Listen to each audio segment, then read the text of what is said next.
गंगातरंगरमणीयजटाकलापं गौरी निरंतर विभूषितवाम नारायणप्रियमनंगमदापहारं वाराणसीपुरपतिं भज विश्वनाथम्। सुगतान् ससुतान् सधर्मकायान् प्रणिपत्याधरतोऽखिलांश्च वन्द्यान् सुगतात्मजसंवरावतारं कथयिष्यामि। हरिओम नमो नमः। कुछ नेटवर्क की समस्या आई है, तो बोधिचर्यावतार इसका लंबा अभ्यास चलेगा। तो ये प्रारंभिक दिन है, इसमें कुछ इसके संबंध में यथामति में जानकारी आपके समक्ष रखना चाहता हूँ। सर्वप्रथम तो यह बौद्ध दर्शन से संबंधित ग्रंथ है, बोधिचर्यावतार। बहुत से लोगों ने तो इसको भूषुक जो है वो एक जड़ भरत टाइप के थे, और एक निंदा अर्थ में भी भूषुक का प्रयोग लोग कर सकते हैं, क्योंकि माना जाता कि अधिक भोजन करते थे, पड़े रहते थे, दुनिया से दूर रहते थे, दुनियादारी में नहीं रहते थे। ऐसी ऐसी इनकी विशेषताएं हैं व्यवहारिक रूप में। और आध्यात्मिक रूप में देखेंगे तो ये बौद्ध परंपरा के एक उत्कृष्ट भक्त कवि बोधिचर्यावतार के अध्ययन से स्वास्थ्य ठीक हो गया मेरा। स्वयं से लेके फिर मैं इसका अनुशीलन हमेशा करता रहा, कराता रहा। किसी से पढ़ा तो नहीं, आधिकारिक रूप से किसी बौद्ध विद्वान से हमने इसे नहीं पढ़ा है। बौद्ध दर्शन अध्ययन के साथ साथ इसका भी चिंतन मनन चलता गया। तो ये बोधिचर्या। अब इसका हम अर्थ बताना चाहते हैं कि क्या अवतार क्या है। बोधा अस्यास्तिति बोधि हम कर सकते हैं, साधारण हिसाब से समझने की कोशिश करें। बोधा अस्यास्तिति बोधि, बोधि बोधिनो बोधिना हो जाएगा। बोधिचर्या माने जो ज्ञानी है, जो और बोधि माने ज्ञान है, चर्या माने उसका आचरण, ज्ञानी व्यक्ति का आचरण। बौद्ध दृष्टि से ज्ञानी व्यक्ति जैसा होता है, उसकी जो चर्या है, आचरण है, उसका अवतारः शरणम अवतारः, वो इस ग्रंथ में उतरा है। अवतार का मतलब क्या होता है? अवतीर्यते इति अवतारः, अथवा अवतरणम अवतारः, जो अवतीर्ण हुआ है। माने बोधिचर्या ज्ञान संपन्न, अर्थात बोधि सत्व माने प्राणी जीव, ऐसा जीव जो बोध संपन्न हो उसको बोधिसत्व बोलते हैं। कहीं कहीं इसका नाम बोधिसत्व चर्यावतार भी है, उसको संक्षिप्त रूप में बोधिचर्यावतार लिखा जाता है। लेकिन बोधिसत्व माने उसको जैसे वैदिक परंपरा के अनुसार सोचेंगे तो थोड़ा बहुत स्थितप्रज्ञ कह सकते हैं, स्थितप्रज्ञ, लेकिन उसकी धारा दूसरी है। लेकिन पराकाष्ठा प्राप्त व्यक्ति जो ज्ञान की दृष्टि से वो बोधिसत्व होता है। और बोधिसत्व का परमोद्देश्य सर्वभूत हित होता है। जो चर्या है, उसका जो आचरण है, उसका अवतार हुआ है। इसीलिए बोधिचर्यावतार इस ग्रंथ का नाम है। और समादरणीय इसके जो प्रणेता हैं आचार्य शांतिदेव जी, उनका समय 7वीं ईस्वी और नालंदा के आचार्य भट्ट विद्वान, दार्शनिक, भक्त, कवि, उनको प्रणाम करना जरूरी है। और इस ग्रंथ का अनुवाद भी अनेक भाषाओं में गया है। तिब्बत देश में इस ग्रंथ की बहुत बड़ी महत्ता है। तिब्बत देश में इस ग्रंथ के ऊपर लगभग टीकाएं इस ग्रंथ के ऊपर लिखी जा चुकी हैं। एक मूल ग्रंथ हुआ जो संस्कृत से अनुदित हुआ, फिर उसके ऊपर टीकों जो है 9-10 टीकाएं, व्याख्याएं जो है इस ग्रंथ की तिब्बती में है। अंग्रेजी में एक ग्रंथ उपलब्ध होता है। विश्व की प्रमुख भाषाओं में सर्वत्र ये ग्रंथ है। अब इसका श्रवण हुआ है, आज तो सब आपके जानकारी में भी आ गया। अब ये जो है सो नेट में भी उपलब्ध हो जाएगा। बोधिचर्या अवतार आप टाइप करेंगे तो सारी इसकी हिस्ट्री जो है, इसका इतिहास उपलब्ध हो जाएगा। हम तो निवेदन करेंगे कि इसको जो है डाउनलोड करके इसका दर्शन भी करें और साथ में यहाँ से श्रवण भी करें, और समीक्षा पूर्वक हम इसका वर्णन करने का और बड़ा आनंद आएगा, ये मैं विश्वास दिलाना चाहता हूँ। जैसे श्रीमद् भगवद गीता में, जैसे उपनिषद चर्चा में आनंद की पराकाष्ठा रही, वैसे ही बोधिचर्या अवतार में आनंद की पराकाष्ठा रहेगी। और इसमें संजोग से अब अभी बौद्ध लोगों को अधिक जानकारी इसकी नहीं है, तो हम आप सभी से निवेदन करते हैं कि जो अपने बौद्ध मित्र हों, जो बौद्ध दर्शन के जिज्ञासु हों, उनको भी इसकी जानकारी दे दें, जिससे वो भी श्रवण करके आनंद का लाभ उठा सकें। और इससे जो है अब इसके बाद इतनी संक्षिप्त रचना हमने प्रस्तुत की है, क्योंकि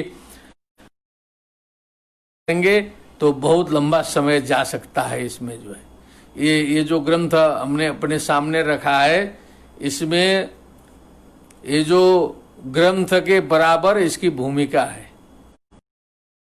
ये लगभग 400 पृष्ठ का ग्रंथ है, तो 200 पृष्ठ में इसकी भूमिका है, और 200 पृष्ठ में ग्रंथ, और कम में 150 में ग्रंथ है, और 200 पृष्ठ में भूमिका है। इतना ज्यादा विवेचन किया है, पूरा का पूरा उहापोह किया गया है। तो सारा करेंगे तो हम लोग फिर से वंचित हो जाएंगे, क्योंकि रस हमको लेना है, इस ग्रंथ जीवन में उतारना है। जो संदेह है उनको अब इसी के साथ हम ग्रंथ का प्रारंभ करने की अनुमति चाहते हैं। हमने मंगलाचरण में निवेदन किया, गंगा तरंग के साथ में अब ये मंगलाचरण भी प्रतिदिन हुआ करेगा, क्योंकि आचार्य शांति देव ने बोधिचर्यावतार के प्रथम परिच्छेद में यह मंगलाचरण प्रस्तुत किया है। सुगता धर्मकायान प्रणिपत्यादरतो खिलांश्च वन्द्यान सुगतात्मज संवरावतारम कथयिष्यामि यथागमं समासात्, ऐसा बोला। तो इसमें क्या है, सुगतान अनेक बुद्ध हुए हैं, एक ही बुद्ध नहीं है ऐसा माना जाता है। ससुतान माने बुद्ध पुत्र, सुतों के सहित बने बुद्ध पुत्र का मतलब बोधिसत्व होता है। जो बोधिसत्व सर्वभूत हित संलग्न है वही बुद्ध पुत्र है।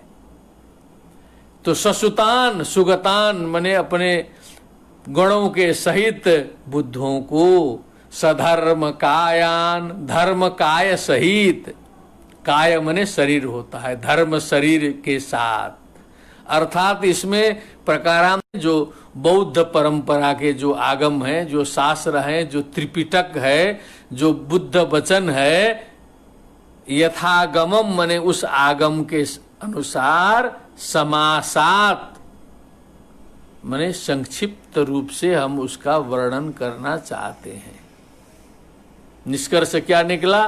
बुद्ध धर्म और संघ को प्रणाम करके, अन्य समस्त आदरणीय वंदनीय जनों को प्रणाम करके, बोधिसत्वों के द्वारा अपने व्यवहार में लाए गए आचरणों को अथवा लाने योग्य आचरणों को मैं इसमें अवतरित कराना चाहता हूँ, अपने परंपरा के अनुसार, आगम के अनुसार, और समासात माने संक्षिप्त रूप से, बहुत विस्तृत नहीं करेंगे क्योंकि फिर अनंत जाएगा। संक्षिप्त रूप से आते हैं।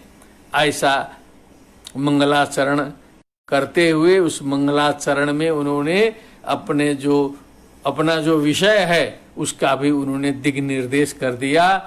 संबंध, अधिकार, विषय, प्रयोजन जो अनुबंध चतुष्टय है उसका भी उन्होंने यहाँ संक्षिप्त रूप से विवेचन कर दिया। ग्रंथ के पहले ही जो है इसमें क्या बताएंगे, क्या करेंगे। बोधिचर्यावतार का मंगलाचरण है संस्कृत में, ये मूल ग्रंथ ही संस्कृत का ही है और उसी से सारे विश्व में जो है ये गया है। तो एक बार फिर श्रवण करें। सुगतान ससुतान सधर्म कायान प्रणिखिलांश्च वन्द्यान सुगतात्मज संवरावतारम कथयिष्यामि यथागमं समासात, माने संक्षेप से। और आगे शांतिदेव लगभग जैसे श्रीमद् भगवद गीता इस शरीर को कुछ याद थी, उसी प्रकार हृदयग्राही होने के कारण यह भी जो है आप पाएंगे कि लगभग ये स्मरण है, हमको दिल में उतरा है, इसीलिए उसको याद नहीं करना पड़ता है जो है। तो इसीलिए हम आपको बताते जाएंगे, निवेदन करते जाएंगे, आप उसका श्रवण करते जाएं श्रद्धा पूर्वक। नहि किंचिदपूर्वमत्र वाच्यम न च संग्रथ न कौशलम ममास्ति अतएव न मे परार्थ चिंता स्वमनो वासयितुम कृतम मयेदम। सारी परंपरा स्मरण करिए, ऐसी ही बात जो है सारी वैदिक परंपरा में भी सुनने को मिलती है। ये तो श्रवण परंपरा नहीं। किंचित अपूर्वम अत्र वाच्यम, कोई इसमें को नहीं कहानी है, नथिंग न्यू, कोई नई बात नहीं है। नहीं किंचित वाच्यम न च संग्रथ न कौशलम ममास्ति, न तो रचना करने की चातुरी अथवा कौशल मेरे पास में है, स्किल है कि मैं इतना बढ़िया काव्य करूं कि जो है उसको लोग जो है दिव्य काव्य देख करके जो है, इतनी रचना कौशल भी मेरे में नहीं है। रथन कौशलम मम अस्ति, इस संस्कृत का भी फायदा हो जाएगा। इसमें संस्कृत भाषा का ज्ञान भी होगा, बौद्ध दर्शन का ज्ञान भी होगा, तुलनात्मक विवेचन भी इसमें आएगा, तो वो भी आनंद आएगा। तो कई प्रकार से इसमें लाभ ही लाभ है, आपका भी लाभ है, हमारा भी लाभ है। तो अब क्या है, कोई पुरानी बात नहीं बोलनी और लिखने की कला भी बहुत है भाई, तो क्यों ये लिख रहे हैं। कालिदास जी के सामने भी प्रश्न आया था। कालिदास जी कहते थे कि क्व सूर्य प्रभवो वंश क्वचाल्प विषया मति ही तितिर्सुर दुस्तरम मोहात उड़ूपे नास्मि सागरम, कि कहाँ रघुवंश इतना बड़ा वंश और कहाँ छोटी बुद्धि वाला मैं कालिदास जो है, जैसे छोटी सी नौका लेकर के लगता है मैं बहुत बड़े समुद्र को पार करने की कोशिश कर रहा हूँ करके कालिदास जी विनम्र भाव से बोलते थे। उसी प्रकार उन्होंने कि कोई कुशलता भी नहीं है, कोई नई बात भी लिखनी नहीं है, तो किताब क्यों लिख रहे हो भैया। आज के तरह प्रमोशन तो था नहीं तब उस समय, इस समय तो ग्रंथ लिखो तो प्रमोशन होगा। बड़ा प्रचार होता है, पैसा भी आता है, छप जाता है। उस समय ये भी नहीं था छापने छुपने का भी, हाथ से लिख, बहुत बड़ी समस्या थी। क्यों लिख रहा है? अतएव न मे परार्थ चिंता, इसीलिए मेरी परार्थ चिंता नहीं है। दूसरे कल्याण होगा, दूसरे का भला होगा, दूसरे का कल्याण करना है, इस प्रकार की कोई चिंता करके मैं ग्रंथ नहीं लिख रहा हूं। अतएव न मे परार्थ चिंता, जब अपना ही हालत ऐसा है तो क्या परार्थ चिंता करेगा? परार्थ चिंता करने के लिए तो पहले स्वयं ठीक होना चाहिए ना। परार्थ चिंता नहीं है।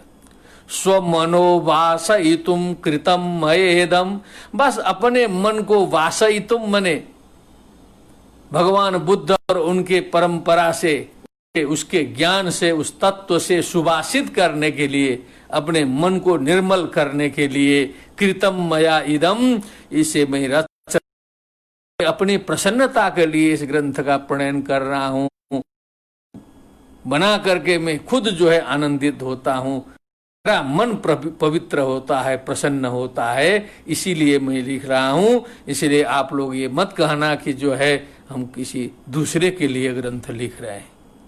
क्या बात है, कितनी बड़ी बात बोला है। और एक बात आप लोग सोच लें, तुलसीदास जी क्या बोलते हैं?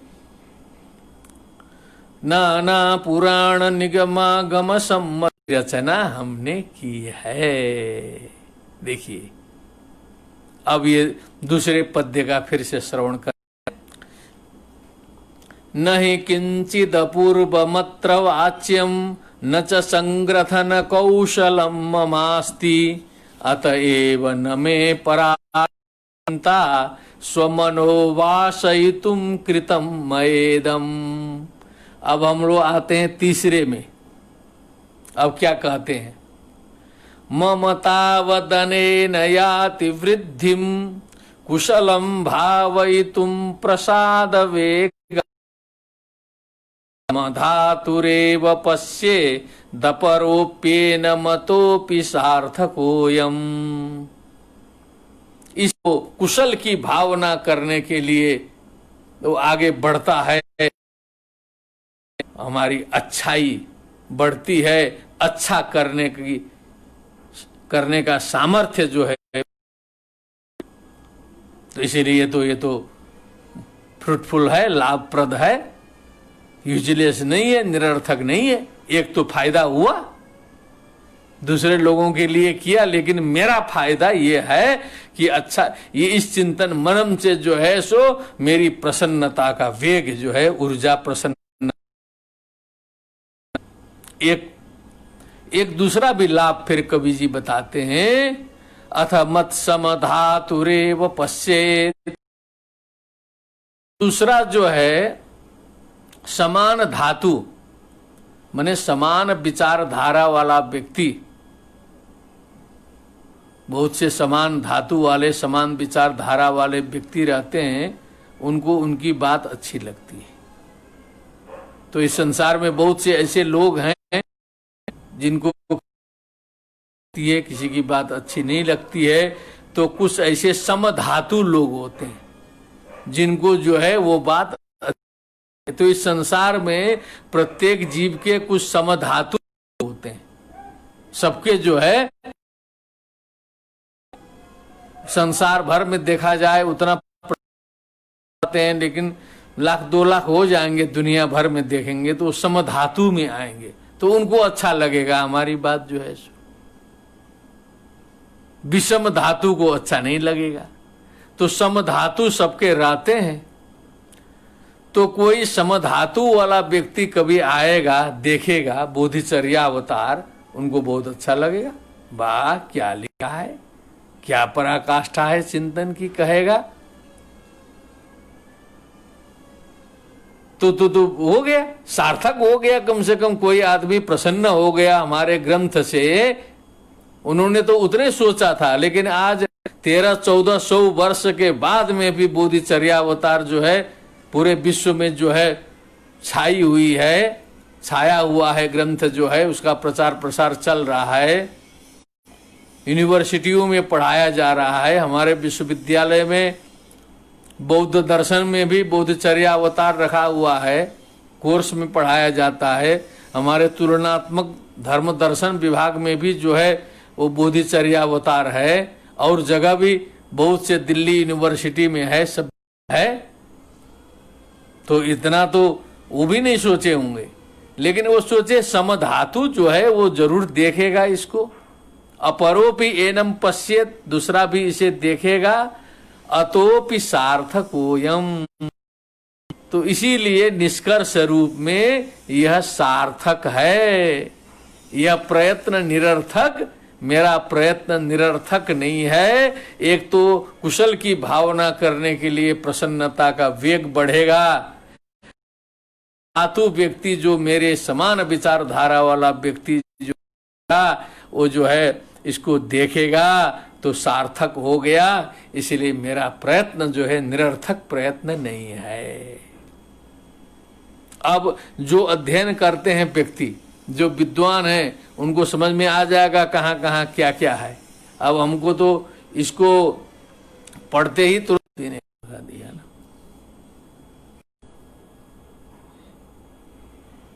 आज एकदम परीक्षा की पराकाष्ठा आज करा दिया है।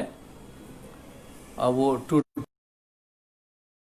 चिंता की बात नहीं है, कभी न कभी ठीक होगा। तो आज की छुट्टी बातें फिर दोहराई जाएंगी, उसमें कोई चिंता नहीं करना है, क्योंकि हम हैं, ग्रंथ भी पढ़ा हुआ है, आप सभी भी हैं, तो फिर हम लोग जो है कभी भी इसको प्राप्त कर सकते हैं। तो हम निवेदन कर रहे थे चौथे श्लोक पर, क्षण संपदियम सुद।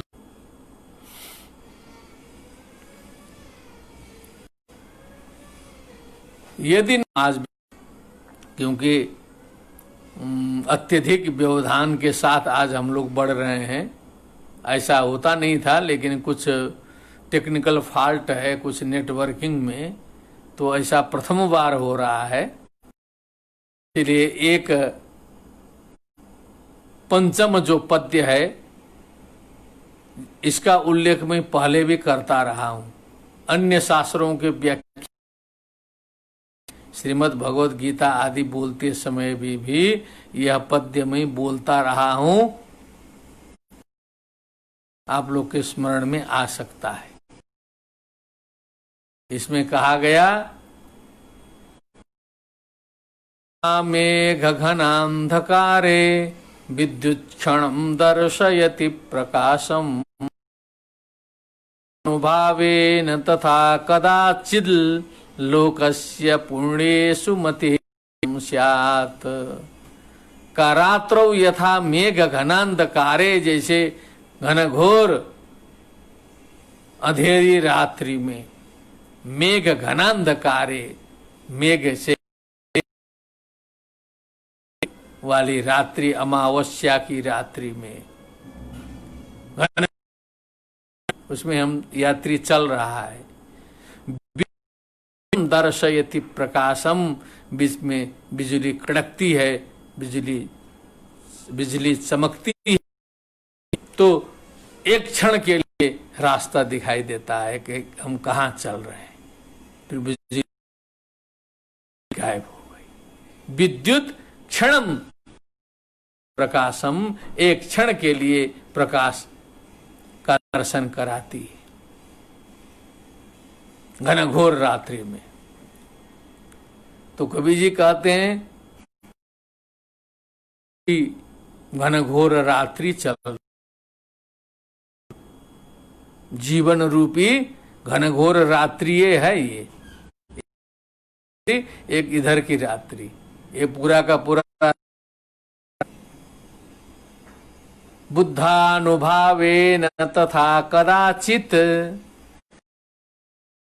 बुद्ध की कृपा चाहिए, बुद्ध का ज्ञान चाहिए। चरत भिक्खवे चारिकम बहुजन हिताय, भगवान बुद्ध का उपदेश था, बहुजन हिताय चरत भिक्षके चारिकम। हे भिक्षु लोग, तुम लोग चर्या करो, घूमते रहो संसार, हिताय बहुजन सुखाय। वेन बुद्ध की कृपा से तथा कदाचित मने कभी, लोकस्य मने संसार के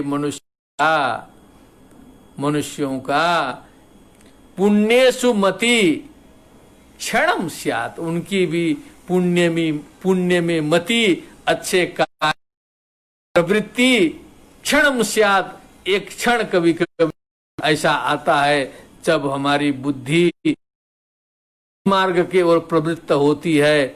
कभी कभी पुण्य चिंतन हो जाता है, कभी कभी दिमाग में आता है कि हमें ऐसा कार्य करना चाहिए, अच्छा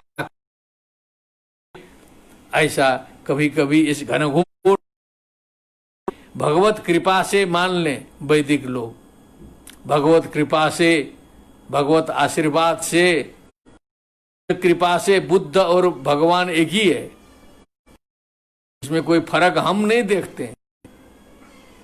इसको धीरे धीरे हम आगे स्पष्ट करते जाएंगे, यहाँ भ्रम नहीं रखते कि ये बुद्ध बने क्या है। धातु से अक्ता प्रत्यय करने पर बुद्ध होता है, बुद्ध जागृत ज्ञानी, इनलाइटेंड, उसी को बुद्ध कहते हैं। और कई जगह जो है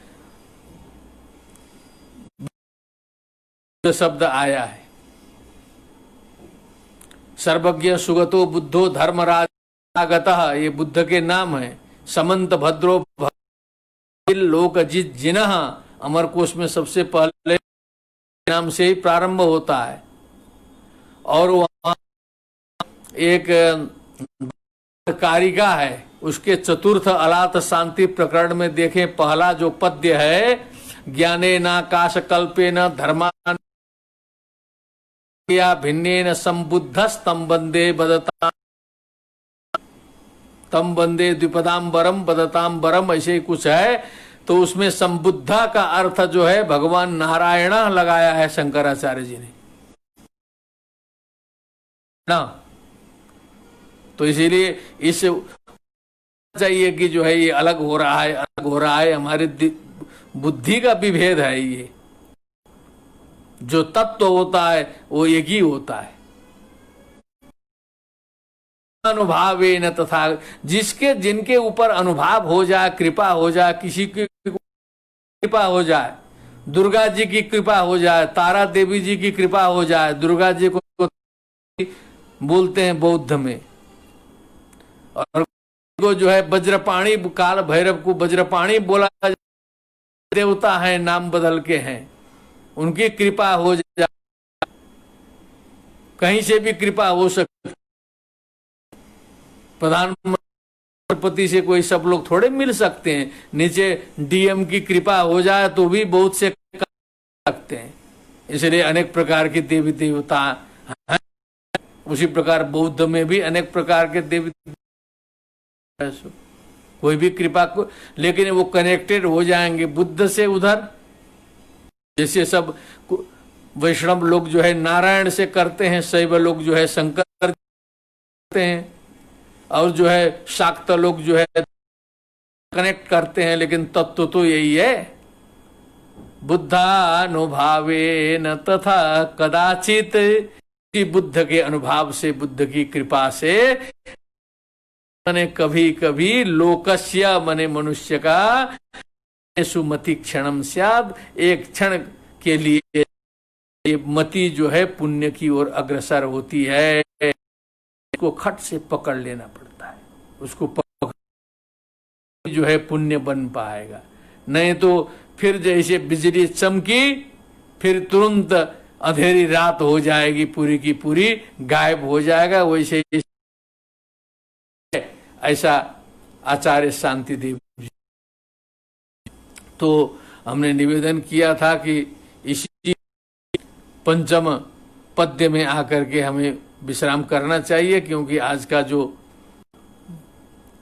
संचार साधन है वो थोड़ा सा रुष्ट है। वो बाह्य व्यवधान के कारण जो है काफी इसमें भी व्यवधान आ रहा है, लेकिन जो भी है विच्छेदित रूप में ही सही प्राप्त हुआ है।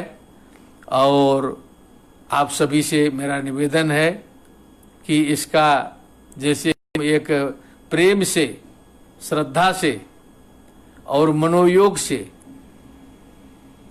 इसका व्याख्यान करने के लिए तत्पर हुए हैं और एक समय हमने निर्धारित किया है, उसी प्रकार आप सभी भी इसके लिए तन्मयता पूर्वक जुटेंगे तो इसमें 100% लाभ है, इसकी गारंटी हम लेते हैं।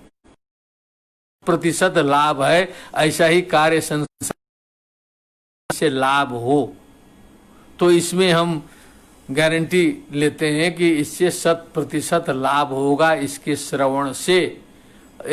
श्रवण से एक कहीं भी हानि की संभावना नहीं है। इसीलिए इसमें, इसके श्रवण में, चाहे लाइव में चाहे उसके बाद में भी अवश्य आप सभी इसमें हो, क्योंकि ये एक विद्वान की वाणी है, एक साधक की वाणी है, एक भक्त कवि की वाणी है और इस वाणी में क्या क्या है अब देखते जाएंगे। और मैं निश्चित रूप से कह सकता हूं कि परमानंद की प्राप्ति आपको ये कराएगी। ये वाणी, ये अंतिम पद्य था, रात्रौ यथा मेघ घना अंधकारे विद्युत क्षण यति प्रकाशम बुद्धा अनुभावेन तथा कदाचित लोकस्य पुण्येषु मति क्षणम स्यात्। ये नेटवर्क थोड़ा बड़ा बना है तो एक ठे और निवेदन कर देते हैं, बताने फिर कब ये नेटवर्क चली जाए वो बुद्धि की तरह। तस्मात् शुभम दुर्बलमेव नित्यम। अब ये ध्यान देने की बात है, सभी को ध्यान देने की है। तस्मात् शुभम दुर्बलमेव नित्यम बलम तु पापस्य महत् सुघोरम जीयते नेन शुभेन केन संबोधि चित्तम यदि न मनस्यात्। इसलिए कवि जी ने यहाँ बताया, साधक कवि ने बताया कि जो शुभम है, हमारा जो गुड पोर्शन है, गुडनेस है और बेडनेस है, बीच में द्वंद्व चलता है, लेकिन वो दुर्बल है। अशुभ जो है हमारा प्रबल है, इसको मानना पड़ेगा। ईमान हम मानते हैं तो मानना पड़ेगा कि हमारा जो है वो जो है प्रबल है और सुगुण जो है वो कमजोर है। तस्मात् शुभम दुर्बलमेव किंतु पापस्य महत् सुघोरम। जो खराबी है, जो हमारे मोह मद माश्चर्य आदि शत्रुओं का जो द्वंद्व है, जो उनका आक्रमण है, वो भयानक है, घोर है, बहुत डरावना है और हमारे शुभ को जो देते हैं। बलम तो पाप तगड़ा है।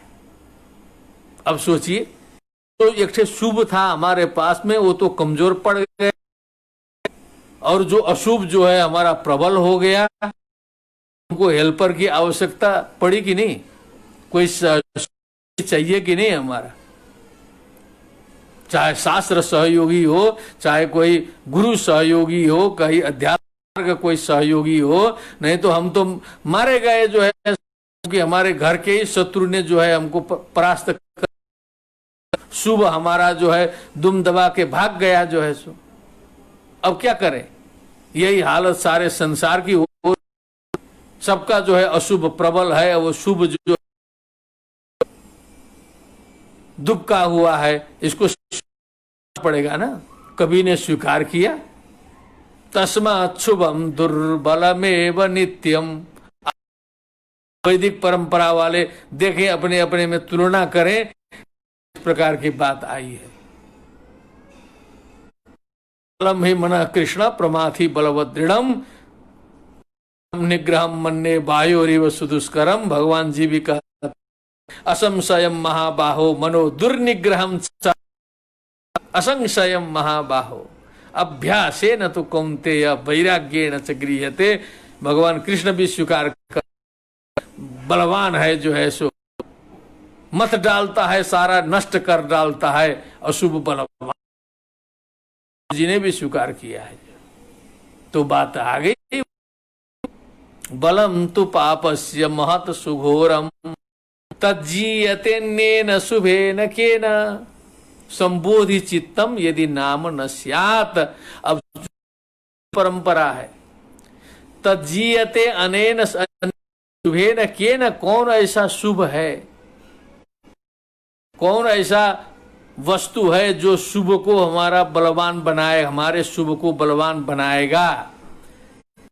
संबोधि चित्तम यदि नाम न स्यात्, संबोधि चित्त एक नया शब्द आ गया। अब जो है, अब ये बोधिचर्या अवतार पढ़ रहे थे, फिर हम बोधिसत्व के बारे में कुछ बता चुके थे, अब आया बोधिचित्त। मैंने चित्त जो हमारा मन है उसको बोधिचित्त बनाना पड़ेगा। पहले चित्त को ठीक करना है, करने से तब बोधिसत्व बनेगा, उसके बाद बोधिचर्या आएगा।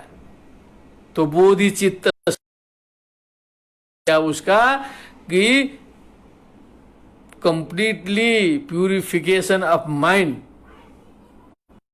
टोटली पूर्ण रूप से जो ये जो दिमाग है, चित्त है, इसका प्यूरिफिकेशन करना, इसका शुद्धिकरण आदि कहा जाएगा। ये संबोधि चित्त हो गया।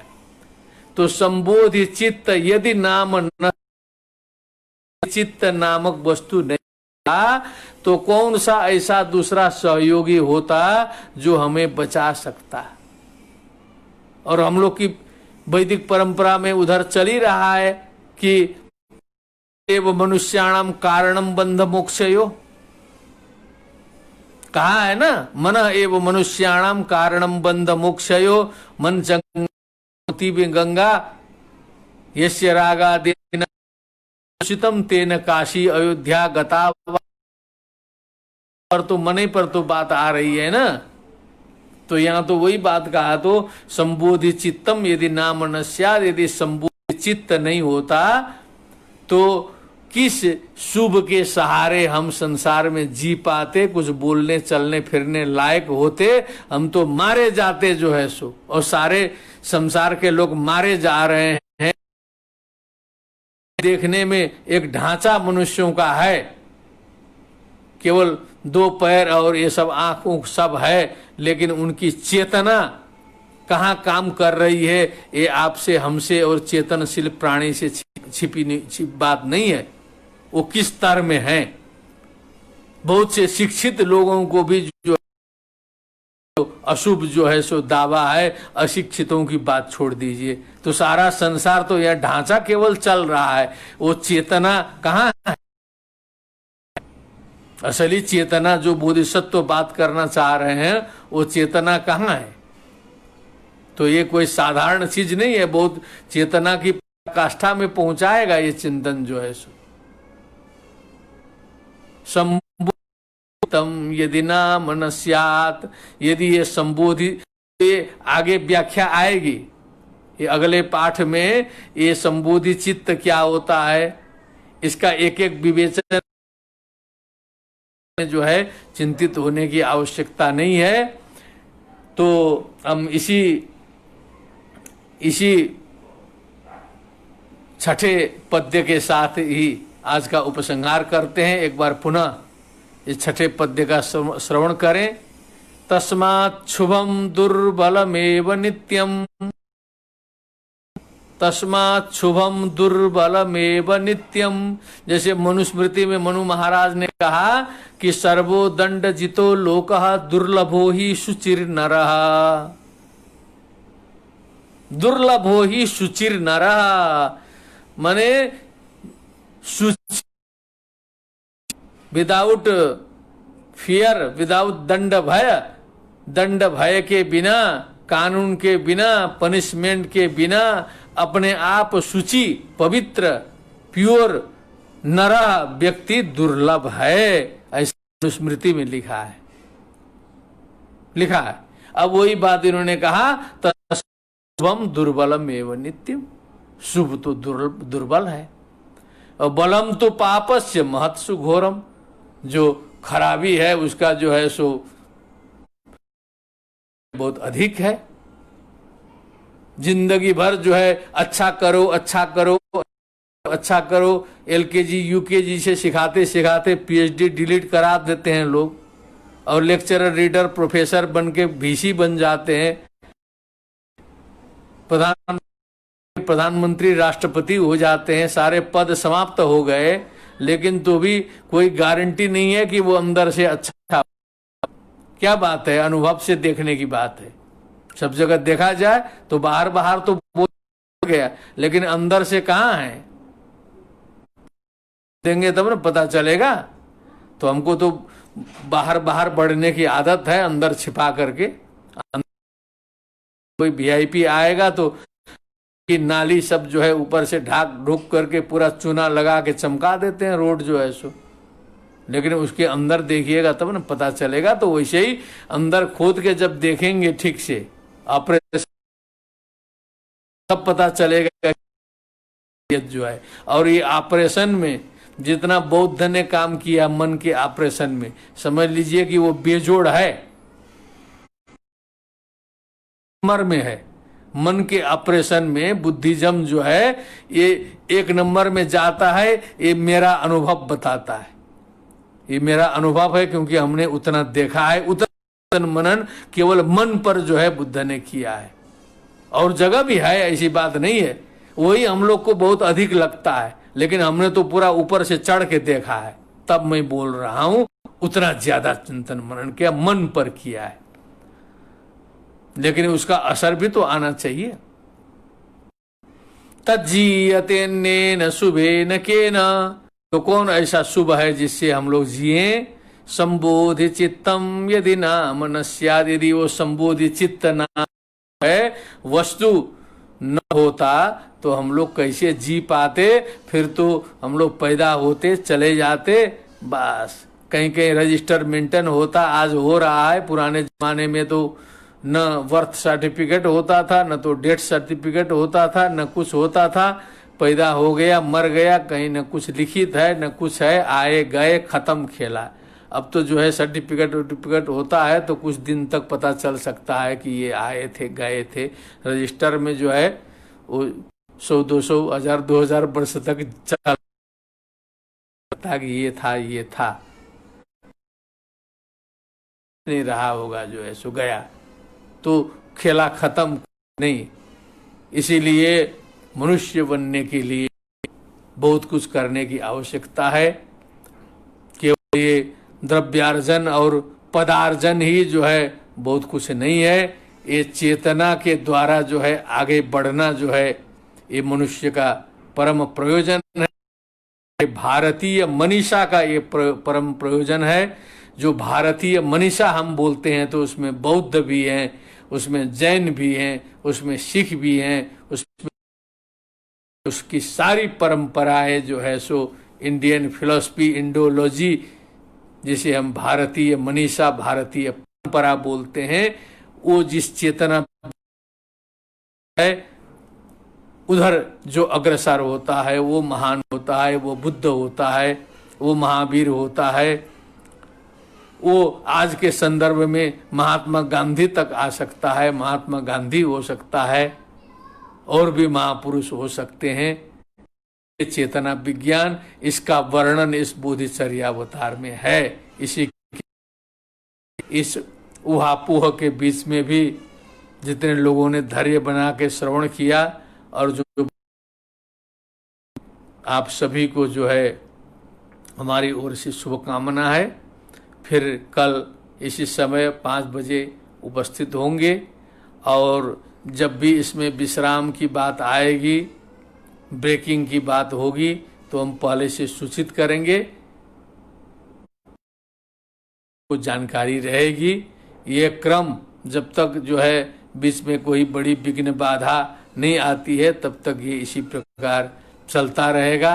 अभी तो हमने 1 महीने का इसका टारगेट रखा है, क्योंकि इस बोधिचर्यावतार ग्रंथ में 10 परिच्छेद हैं और इस पूरे ग्रंथ में 1000 श्लोक हैं, 1000 श्लोक हैं और एक से बढ़कर एक हैं। इसीलिए हमने 1 महीने का समय अभी निर्धारित किया है।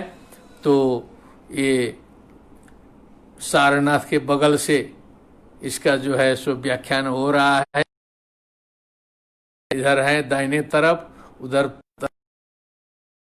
हैं सारे भगवान यहाँ विद्यमान। बढ़ेंगे तो आदि केशव भगवान विष्णु का मंदिर है, बिंदु माधव है। तो सारे जो देवी देवता हैं ये काशी में विद्यमान है, निश्चित नहीं हो सकता है। इसी के साथ मैं आप सभी को पुनः प्रणाम करता हूँ। सर्वे सर्वे संतु निरामयाः, संतु माँ कश्चित् दुःख भाग् भवेत्। ओम शांति शांति शांति।